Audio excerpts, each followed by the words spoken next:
The first thing the boy did was step on her drawing, not by accident, not because the hallway was crowded, not because he didn't see it, he saw it. He looked down at the paper. Then he looked at the little girl holding it. Then he smiled. And, slowly, in front of half the 6th grade, he pressed his expensive white sneaker onto the corner of her drawing and dragged it across the floor. The paper tore, the pencil lines smeared, and the little girl froze. Her name was Sophie Walker. She was 11 years old, small for her age, quiet, not because she had nothing to say, but because she had learned that sometimes speaking up only gives people more to laugh at. She stood near the trophy case at Ashford Preparatory Academy, holding the ripped remains of the science project she had worked on for 3 nights. 3 nights at the kitchen table, with her father, a low-cost water filtration system, PVC pipe, charcoal, sand, a plastic bottle, nothing expensive, nothing fancy. But it worked. Her father had told her something while they built it. Good ideas don't need rich materials, Soph. They need patience. She had believed him, until Tyler Vance stepped on it.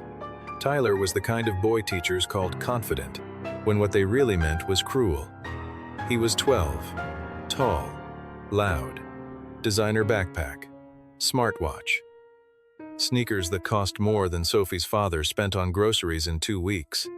But that was not why people were afraid of him. They were afraid of his last name, Vance. His father was Richard Vance, CEO of Vance Global Systems, a billionaire tech executive.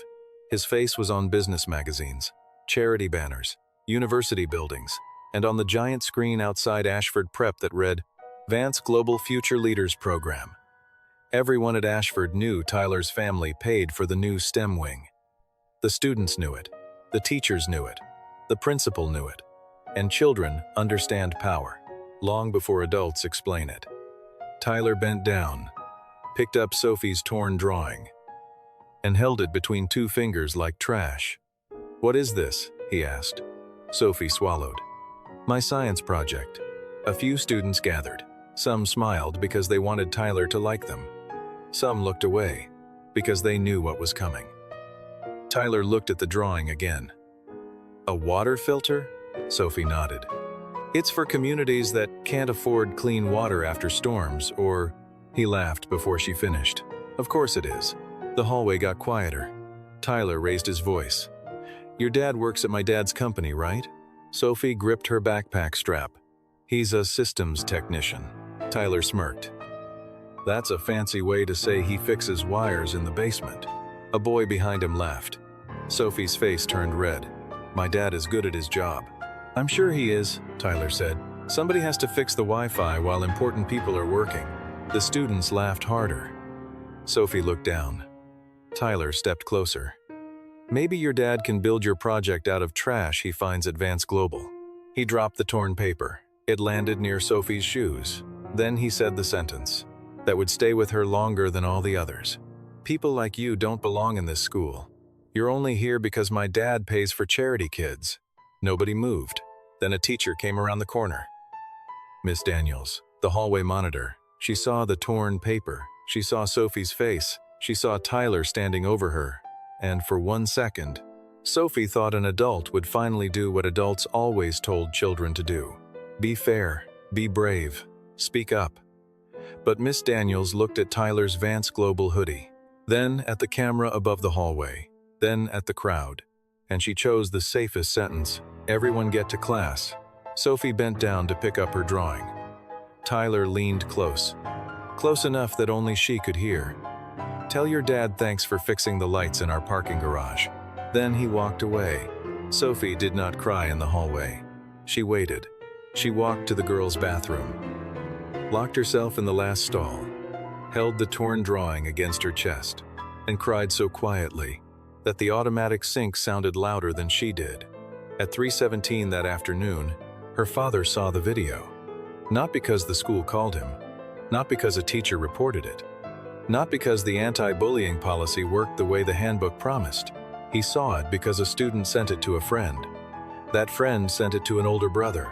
The older brother sent it to a cousin. And that cousin worked the evening security shift at Vance Global. He knew Sophie's father. So the video landed on Nathan Walker's phone, while Nathan was kneeling under a server rack on the 32nd floor of Vance Global headquarters. Nathan watched it without moving. The blue light from the server blinked across his face. Around him, the data center hummed. Rows of machines, cold air, cable trays, warning lights, the hidden nervous system of a company worth billions. Nathan had been replacing a failed fiber module when his phone buzzed. He almost ignored it. Then he saw the message preview. "Is this your daughter?" He opened the video. He saw Sophie. He saw Tyler's foot on the drawing. He saw the paper tear. He heard the laughter. Then he heard the words. "People like you don't belong in this school." Nathan did not blink. Not once. He watched the video again. Then a third time. His hand still held the fiber module. His knuckles were rough. His work shirt had his name stitched above the pocket. Walker. To most people in that building, Nathan Walker was just a quiet technician. The man who fixed server cabinets. The man who came in through the loading dock. The single dad who left at exactly 5:15 every day, so he could pick up his daughter. Some managers thought that made him less committed. They were wrong. It made him precise. Nathan checked the time. 3:19 p.m. Sophie would be in after-school study hall now, pretending to read. Pretending nothing happened. That thought hurt more than the video. Because Nathan knew his daughter, she would not want to make trouble. She would not want him to lose his job. She would apologize for being embarrassed. Children of struggling parents learn early to make their pain smaller, because they are afraid it might cost too much. Nathan slid the fiber module into place. The server light turned green. He closed the cabinet. Then he stood. His supervisor, Mark Bell, looked over from the end of the aisle. "Walker, you done with Node 32? "Yes." "Good. There's a projector issue upstairs. Executive Conference Center. Board presentation tonight." Nathan wiped his hands on a cloth. "What meeting?" Mark snorted. "Big one. Vance is presenting the Future Leaders expansion, school partnerships, anti-bullying software, scholarship programs, all the rich people applause stuff." Nathan looked at his phone again. The video thumbnail showed Sophie staring down at her torn drawing. "Tonight?" he asked. 6. "Who's attending?" "Board, investors, district partners, Ashford Prep. Maybe press." "Why?" Nathan placed the cloth on the rack. "No reason." Mark studied him. "You good?" Nathan put the phone in his pocket. No, he did not explain. He had learned something over the years. Anger from a man in a work shirt is treated differently than anger from a man in a suit. If he raised his voice, they would call him unstable. If he demanded answers, they would call him aggressive. If he entered the wrong room too quickly, security would arrive before empathy did. So Nathan did what he always did. He got quiet. Not weak quiet. Not defeated quiet. Dangerous quiet. The kind of quiet that starts collecting facts. At 3:42 p.m., Nathan walked into Ashford Preparatory Academy, still wearing his Vance Global work shirt. The receptionist looked up. "Can I help you? I'm here for Sophie Walker." She typed something. "She's in after-school study hall. I also need to speak with the principal." Principal Reynolds is preparing for an off-site meeting. "With Vance Global?" The receptionist paused. "Yes." Nathan nodded slowly. "Of course he is." A few minutes later, Sophie appeared at the end of the hallway. She held her backpack in front of her with both hands. Her eyes were swollen. When she saw him, her face did something that almost broke him. She tried to look normal. "Hi, Dad." Nathan walked toward her.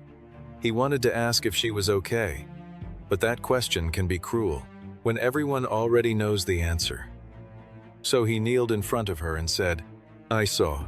Her eyes filled immediately. "I'm sorry." "For what?" "My project ripped." Nathan's jaw tightened. "Sophie." She looked down. "I should have kept it in my folder." He took a breath. The kind of breath a father takes when he wants to fight the whole world, but first has to rescue the child in front of him. "You did not do anything wrong." She shook her head. "Tyler said we only go there because his dad pays." Nathan held out his hand. "Come here." She stepped into his arms. He hugged her in the hallway. Students walked past. One teacher looked away. Another teacher watched with pity. Nathan hated pity. Pity is what people give when they want to feel kind without becoming useful. After a moment, he stood. "Where is Principal Reynolds?" The receptionist appeared again. "Mr. Walker, Principal Reynolds asked if you could schedule a conference for tomorrow." Nathan looked at her. "Did he watch the video?" "I'm not sure. Did anyone call Tyler Vance's parents?" She did not answer. That was answer enough. Nathan reached gently toward Sophie's backpack. "May I?" She nodded. He pulled out the torn drawing. Carefully, as if it were not paper, as if it were evidence. Because it was. The water filter design was ripped down the middle. One shoe print crossed the corner. Nathan smoothed it against the front office counter. This was her science fair submission. The receptionist looked uncomfortable. "I'm very sorry." Nathan looked at the shoe print. "So am I." Then he folded the paper back into Sophie's folder. At 5:58 p.m., the Executive Conference Center at Vance Global shone like a stage. Floor-to-ceiling windows, a long black table, cameras near the back, a large screen displaying Future Leaders Partnership Expansion. Richard Vance stood near the head of the room. Charcoal suit, silver hair, expensive watch. The calm posture of a man who had spent 20 years being obeyed. Around him sat board members, investors, district representatives, Ashford Prep administrators, and 2 education journalists. Principal Reynolds stood near the screen. Tyler sat in the back row, bored, scrolling on his phone. He was only there because his father liked using him as part of the image. The CEO who cared about education, the son who represented the future. Richard smiled at the room. At Vance Global, we believe technology is only meaningful when it protects human potential. People nodded. He clicked the remote. A slide appeared. Anti-bullying analytics, scholarship growth, student well-being dashboards, school safety partnerships. Richard continued. Our Future Leaders platform helps schools identify social risk, prevent bullying, support vulnerable students, and ensure that every child feels seen. In the back row, Tyler yawned. Principal Reynolds smiled too widely. The superintendent beside him looked professional and tired. The presentation moved beautifully. Perfect graphs, perfect language, perfect photographs of smiling children using laptops. Then the projector flickered. The screen froze. Richard paused. An assistant rushed to the control station. Richard kept smiling. Technology likes to test us when we discuss technology. Soft laughter. The assistant whispered into her headset. We need facilities tech. The side door opened. Mark Bell stepped in first. Then behind him came Nathan Walker. Work shirt, tool bag, plain black jacket, tired eyes. No suit, no tie, no visible anger. Just a blue folder in one hand, and Sophie's torn science project in the other. Tyler saw him first. His face changed. Then Principal Reynolds saw him. His face changed more. Richard Vance did not recognize him. Not at first. To Richard, men like Nathan lived in the background of buildings. Necessary, invisible, replaceable. Nathan walked to the control panel. The room watched with mild irritation. He checked the cable, reset the input, adjusted the system. The screen blinked once, then returned. The Future Leaders slide appeared again. A few people murmured thanks. Nathan picked up his tool bag. He should have left. That was what everyone expected. Fix the screen, exit quietly, return to the lower floors, where people with stitched names belonged. But Nathan did not leave. He turned toward the room. Mr. Vance. Richard looked at him, surprised. Yes? Nathan's voice was calm. There's another system failure you need to see. The room went silent. Mark whispered from the side door, Nathan. Nathan did not look back. Richard's polite smile tightened. I'm sorry. This is a private meeting. It involves your Future Leaders program. Principal Reynolds stepped forward quickly. Mr. Walker, this is not the appropriate. Nathan raised one hand. Not aggressive, just enough to stop the sentence. That phrase has protected too many people today. The room shifted. Richard's eyes narrowed. "Who are you?" Nathan looked at Tyler. Tyler looked down at his phone. "My name is Nathan Walker." He lifted the torn drawing. "I'm Sophie Walker's father." A small sound moved through the room. Principal Reynolds closed his eyes. Tyler's shoulders stiffened. Richard looked from Nathan to his son, then back again. Nathan continued. "My daughter attends Ashford Prep on a merit scholarship connected to this program." Richard stayed controlled. "I see." Nathan looked at him. "No, you don't yet." The words were quiet, but they changed the temperature of the room. Nathan placed Sophie's torn drawing on the conference table. The shoe print faced upward. A board member leaned forward. "What is that?" "My daughter's science fair project." Nathan looked at Tyler. "It was torn today." Richard's eyes moved to his son. "Tyler?" Tyler scoffed. "I don't know. It was just paper." Nathan nodded once. "Just paper." He removed a printed screenshot from the hallway video, Tyler's foot on the drawing. Sophie's face lowered, students watching. He placed it beside the torn paper.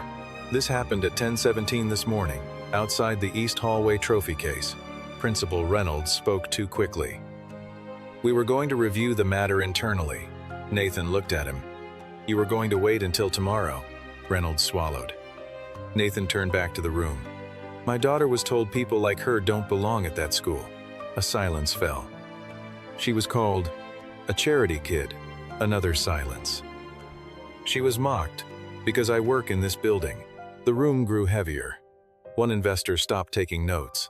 The superintendent sat upright. The journalist in the corner began writing. Richard Vance's face hardened.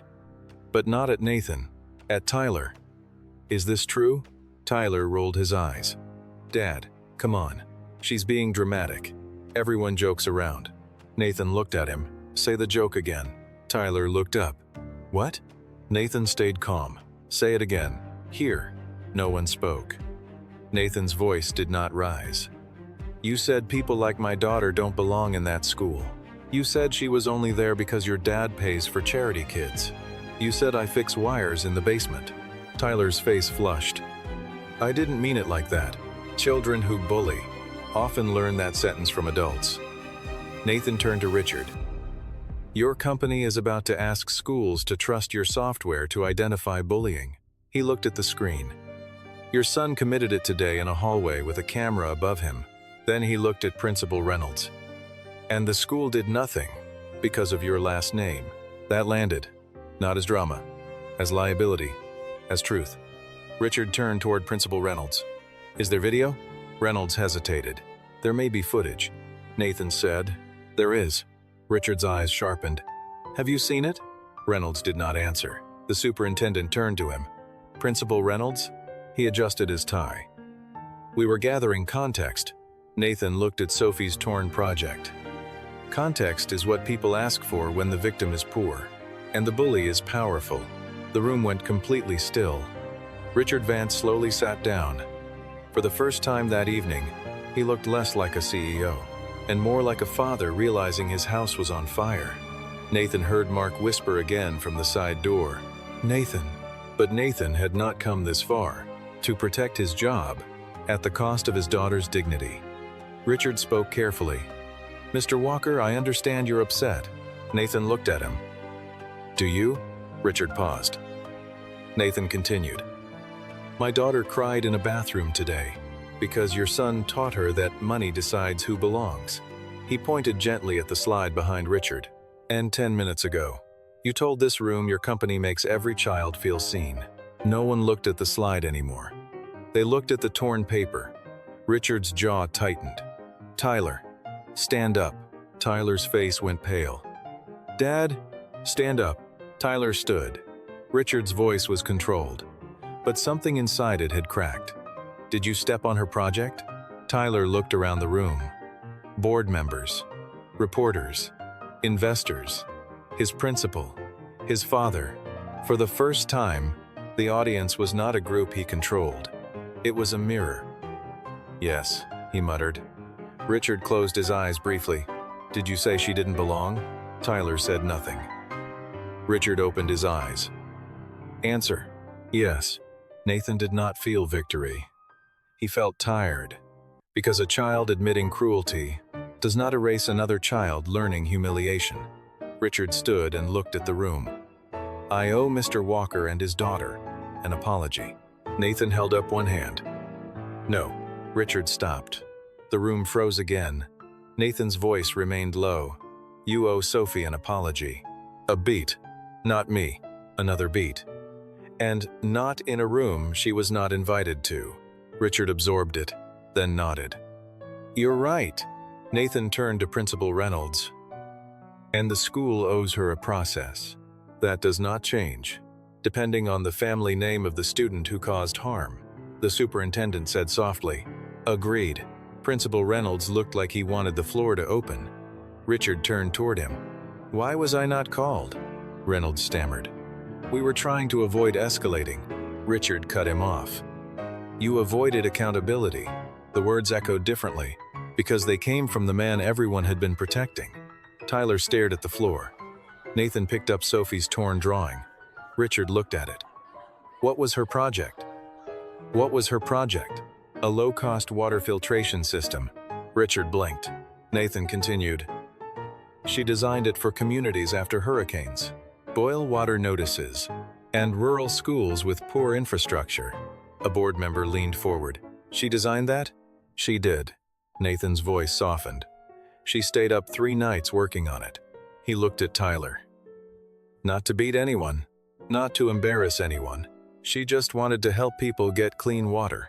Tyler said nothing. Richard looked at his son with a disappointment that had lost all performance. Then Nathan did something no one expected. He reached into his folder and pulled out a second badge. Not a visitor badge, not an employee ID, a black executive access badge, printed with his name. Nathan Walker, founder, Walker Resilience Systems, strategic infrastructure partner. Richard Vance stared. So did Mark. So did everyone else. Nathan placed the badge beside Sophie's drawing. Richard's voice dropped. "You're that Nathan Walker?" Nathan did not answer immediately. He had avoided this part for years.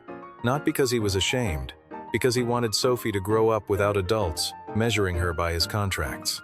Before he became a facilities technician at Vance Global, Nathan Walker had founded a disaster response infrastructure company. Walker Resilience Systems built portable communication and water monitoring units, used after hurricanes, floods, and wildfires. When his wife Elena died in a highway accident 5 years earlier, Nathan sold most of the company. He kept a minority stake and a consulting role. Then he took a technical position at Vance Global, under an internal partnership agreement. Officially, he was there to observe system reliability from the ground. Unofficially, he wanted a job that ended at 5:15. He wanted to pick up Sophie. He wanted to fix real things with his hands. He wanted to disappear from rooms full of men who called themselves visionaries, while people like him made their visions work. Richard knew Walker Resilience Systems. Of course he did.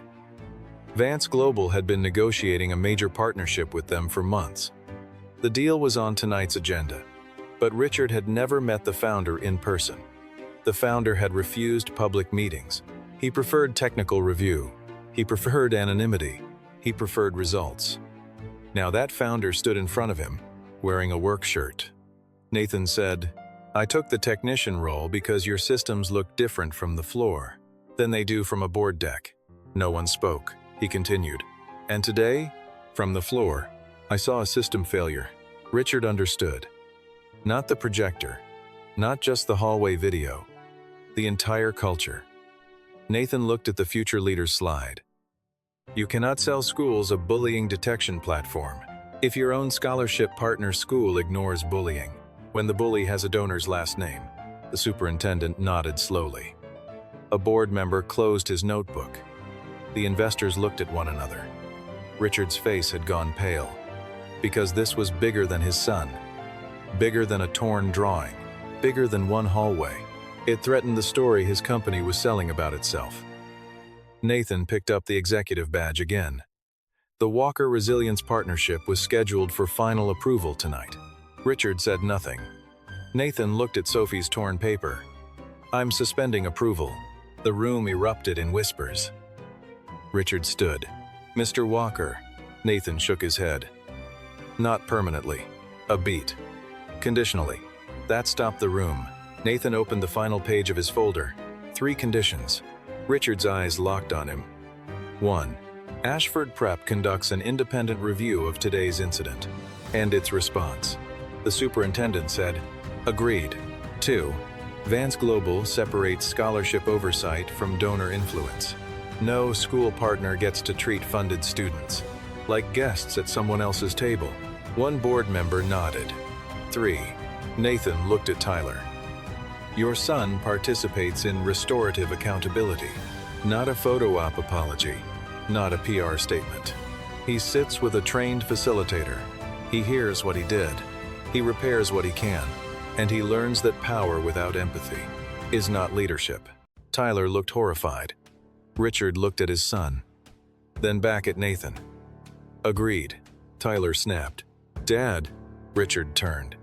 "You humiliated a girl because you thought my money made you untouchable." His voice dropped. "That ends today." Tyler's face changed. Not healed, not transformed, but cracked. Sometimes that is the first honest thing. Nathan gathered the papers. Richard said, "Mr.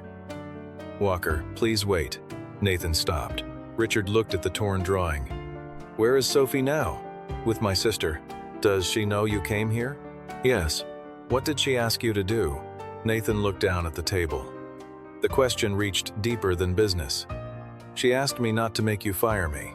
A silence fell over the room. Even Richard looked wounded by it. Nathan continued. "That is what children like Sophie learn. They learn that speaking up might cost their parents something." The superintendent lowered her eyes. Principal Reynolds looked ashamed. Richard sat back down slowly. Nathan's voice softened. "My daughter should not have to calculate the price of her dignity." That sentence did what no graph in the meeting had done. It made the room understand the product they had been discussing. Not as software, not as policy. As a child standing in a hallway, with a torn drawing. Richard removed his glasses. When he spoke again, his voice was different. "Mr. Walker, I cannot undo what happened today, but I can stop pretending the company's values are real, if they only work on slides." He looked at the board. "This meeting is suspended. The future leader's expansion will not proceed until these conditions are built into the partnership." The CFO began to object. Richard turned to him. "No. If our product cannot survive accountability, it does not deserve a district contract." Nathan looked at him for a long moment, then nodded once. Not forgiveness, recognition. The next morning, Tyler Vance sat in a conference room at Ashford Prep. There was a trained facilitator, Principal Reynolds, the superintendent, Richard Vance, Nathan, and Sophie. Sophie sat close to her father. Her repaired drawing lay on the table. Tape held the torn edges together. It would never look new again. But then, neither would she. That is what adults forget about harm. Children heal, but they remember where the tear was. Tyler looked smaller without his hallway audience. The facilitator spoke gently. "Tyler, explain what happened. Not why it wasn't serious. Not what you felt first. What you did." Tyler stared at the table. "I stepped on Sophie's project." Sophie's fingers tightened around Nathan's. "And? I tore it. And? I said she didn't belong at Ashford." The room stayed quiet. The facilitator asked, "Who was harmed?" Tyler shrugged, then caught his father's look. "Sophie." "Who else?" Tyler looked confused. Nathan said nothing. Sophie whispered, "My dad." Tyler looked at her. Sophie's voice shook, but she kept going. "You made people laugh at him, and he wasn't even there." Tyler looked down. For once, there was no smirk. "I'm sorry," he said. Sophie looked at him. The room waited. She did not say it was okay, because it was not. Instead, she said, "You should be." Nathan felt something in his chest loosen, not because it was polite, because it was true. The facilitator nodded. "What repair is possible?" Tyler looked at the taped drawing. "I can pay for new materials." Sophie shook her head. I don't want your money. Tyler looked lost. Sophie took a breath. I want you to stand next to me at the science fair and tell people what you did. Principal Reynolds shifted uncomfortably. Richard looked at his son. Tyler's face turned red. That's embarrassing. Sophie looked at him. I know. The room went silent. Tyler swallowed, then nodded. Okay. 3 weeks later, the Ashford Science Fair opened in the new STEM wing. Parents walked between tables. Students stood proudly behind projects. At one table near the center, Sophie Walker displayed a rebuilt water filtration prototype. Clear water dripped through sand, charcoal, and a ceramic membrane into a glass container. Beside it stood a mounted board. With the taped original drawing, she had insisted on using it, not to make people sad, to show process. Tyler stood beside her in a navy blazer. He looked miserable, but he stayed. When people asked why the drawing was taped, Sophie answered first. It was damaged. Then Tyler said, I damaged it. I bullied her because I thought I could. The first few times, his voice barely worked. By the 10th time, he stopped looking at the floor. By the 20th, he sounded less like he was repeating punishment, and more like he was hearing himself. That was the beginning of accountability. Not shame, not revenge. Practice. Richard Vance watched from a distance. Nathan stood beside him.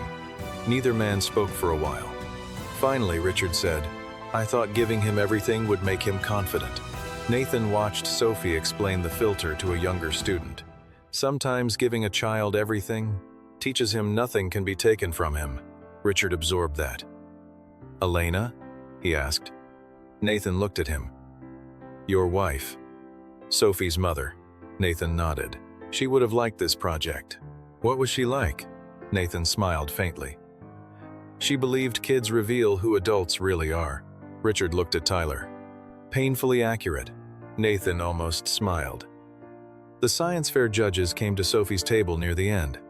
They asked about cost, materials, filtration speed, emergency use. Sophie answered every question, quietly at first, then stronger. When they asked what inspired the project, she looked at her father. My dad says good systems are built for people who get ignored. Nathan had to look away. At the awards assembly, Sophie did not win first place. She won the Community Impact Award. Tyler clapped, not loudly, but honestly. Afterward, he walked to her table. I meant what I said, he told her. Sophie looked at him carefully. What part? That I'm sorry. She nodded. I heard you. Again, not forgiveness. But a door left unlocked. That evening, Vance Global issued a statement. No dramatic confession. No self-congratulation. Just clear actions. Independent review of partner schools. Scholarship student protections. Anti-bullying reporting separated from donor relationships. Restorative accountability standards. And a new advisory role for Walker Resilience Systems to design school safety tools that listen to students before protecting institutions. Nathan approved the partnership 2 months later. Not because Richard Vance had become a perfect man. He had not. Not because Tyler had become kind overnight. He had not. But because systems do not change. When good people walk away every time they are disappointed, they change when someone stays long enough to write better rules.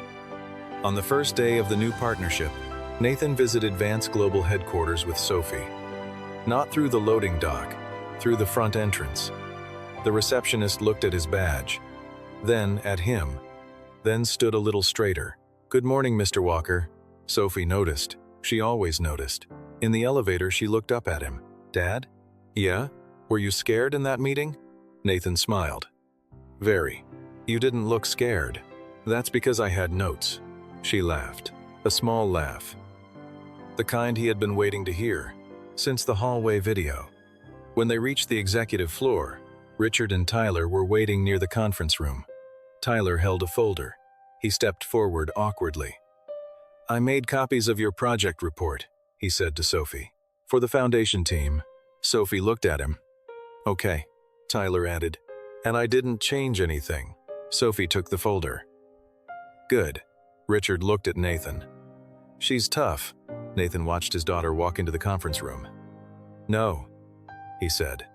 "She's learning she doesn't have to shrink."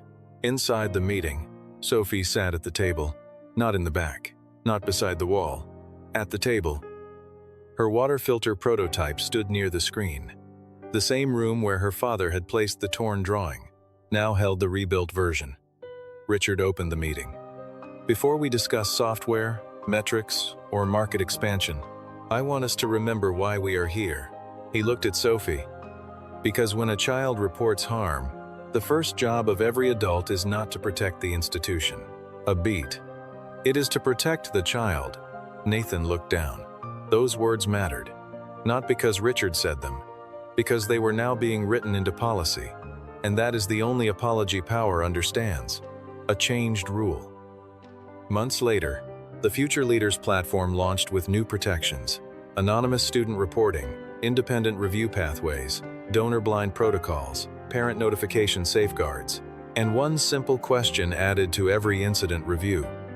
What would we do if the student harmed were the child of the most powerful person in the room? That question changed more than any slogan. At Ashford Prep, Tyler was no longer untouchable. He did not become popular for being reformed. Real life is not that clean. Some students still disliked him. Some watched him carefully. Some waited to see if the change would last. That was fair. Trust is not owed, because someone apologizes once. It is rebuilt by what they do when no one is filming. Sophie kept working on her water filter. She and Nathan built a second version for the county emergency fair, then a third, then a fourth. By spring, a local nonprofit asked to test it for disaster education workshops. Sophie pretended not to be excited. Nathan pretended not to see her jumping in the hallway when the email arrived. One Saturday morning, they set up the prototype at a community event.